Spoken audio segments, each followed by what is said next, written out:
जय श्री कृष्ण दोस्तों, life style with God में आपका स्वागत है। दोस्तों, यहाँ पर हम श्रीमद् भगवद गीता के चौथे अध्याय का अध्ययन कर रहे हैं, जिसका नाम ज्ञान कर्म संन्यास योग है। आज हम 28वें श्लोक का अध्ययन करेंगे। भगवान ने समाधि योग के साधन को यज्ञ का रूप दिया। अब भगवान अगले श्लोक में द्रव्य यज्ञ, तपो यज्ञ, योग यज्ञ और स्वाध्याय रूप ज्ञान यज्ञ का संक्षेप में वर्णन करते हैं। द्रव्य यज्ञ, तपो यज्ञ, योग यज्ञ तथा परे स्वाध्याय ज्ञान यज्ञश्च यत् यः संशित व्रतः। चौथे अध्याय के 28वें श्लोक में भगवान श्री कृष्ण अर्जुन से कहते हैं कि कई पुरुष द्रव्य संबंधी यज्ञ करने वाले हैं, कितने ही तपस्या रूप यज्ञ करने वाले हैं तथा दूसरे कितने ही योग रूप यज्ञ करने वाले हैं और कितने ही अहिंसादि तीक्ष्ण व्रतों से युक्त यत्नशील पुरुष स्वाध्याय रूप ज्ञान यज्ञ करने वाले हैं।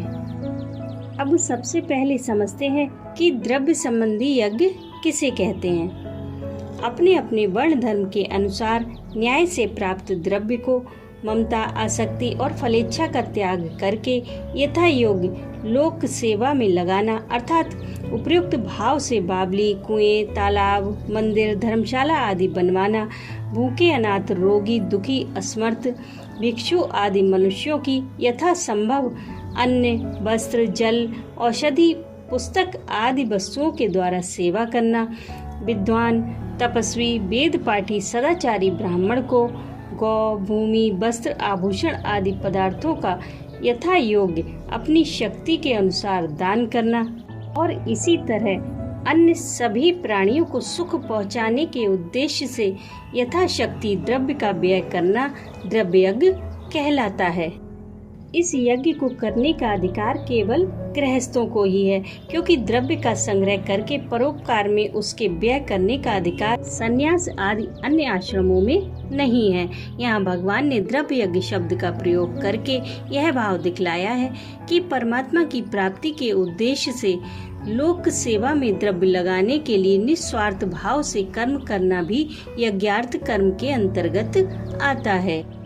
अब समझते हैं कि तपो यज्ञ किस कर्म को कहते हैं और इसमें किसका अधिकार है। परमात्मा की प्राप्ति के उद्देश्य से अंतःकरण और इंद्रियों को पवित्र करने के लिए ममता, आसक्ति और फलेच्छा के त्याग पूर्वक व्रत, उपवास आदि करना, धर्म पालन के लिए कष्ट सहन करना, मौन धारण करना, अग्नि और सूर्य के तेज को तथा वायु को सहन करना, एक वस्त्र या दो वस्त्रों से अधिक का त्याग कर देना, अन्न का त्याग कर देना, केवल फल या दूध खाकर ही शरीर का निर्वाह करना, वनवास करना आदि जो शास्त्र विधि के अनुसार वनवास आदि जो क्रियाएं हैं, उन सबको यहाँ तपोयज्ञ का नाम दिया गया है। इसमें वानप्रस्थ आश्रम वालों का तो पूर्ण अधिकार है ही, दूसरे आश्रम वाले मनुष्य भी शास्त्र विधि के अनुसार इनका पालन कर सकते हैं। अब जानते हैं कि यहाँ योग यज्ञ किस कर्म का वाचक है। यहाँ वास्तव में योग यज्ञ किस कर्म का वाचक है, यह तो केवल भगवान ही जानते हैं, क्योंकि इसके विशेष लक्षण यहाँ नहीं बताए गए हैं। किंतु अनुमान से यह प्रतीत होता है कि चित्तवृत्ति निरोध रूप जो अष्टांग योग है, संभवतः उसी का वाचक यहाँ योग यज्ञ शब्द है। अतः यहाँ यह भाव समझना चाहिए कि बहुत से साधक परमात्मा की प्राप्ति के उद्देश्य से आसक्ति, फलेच्छा और ममता का त्याग करके इस अष्टांग योग रूप यज्ञ का ही अनुष्ठान किया करते हैं। उनका वह योग साधना रूप कर्म भी यथार्थ कर्म के अंतर्गत आता है। अतएव उन लोगों के भी समस्त कर्म विलीन होकर उनको सनातन ब्रह्म की प्राप्ति हो जाती है।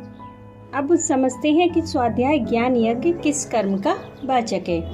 यहाँ पर उसे स्वाध्याय यज्ञ न कहकर स्वाध्याय ज्ञान यज्ञ कहकर भगवान ने यह भाव दिखलाया है कि जिन शास्त्रों में भगवान के तत्व का, उनके गुण प्रभाव और चरित्रों का तथा उनके साकार, निराकार, सगुण, निर्गुण स्वरूप का वर्णन किया जाता है, ऐसे शास्त्रों का अध्ययन करना, भगवान की स्तुति का पाठ करना, उनके नाम और गुणों का कीर्तन करना तथा वेद और वेदांगों का अध्ययन करना स्वाध्याय कहलाता है। ऐसा स्वाध्याय अर्थ ज्ञान के सहित होने से तथा ममता, आसक्ति और फलेच्छा के अभाव पूर्वक किए जाने से स्वाध्याय ज्ञान यज्ञ कहलाता है। इस पद में स्वाध्याय के साथ ज्ञान शब्द का समास करके भगवान ने यह भाव दिखलाया है कि स्वाध्याय रूप कर्म भी ज्ञान यज्ञ ही है। इसलिए गीता के अध्ययन को भी भगवान ने ज्ञान यज्ञ का नाम दिया है। राधे राधे।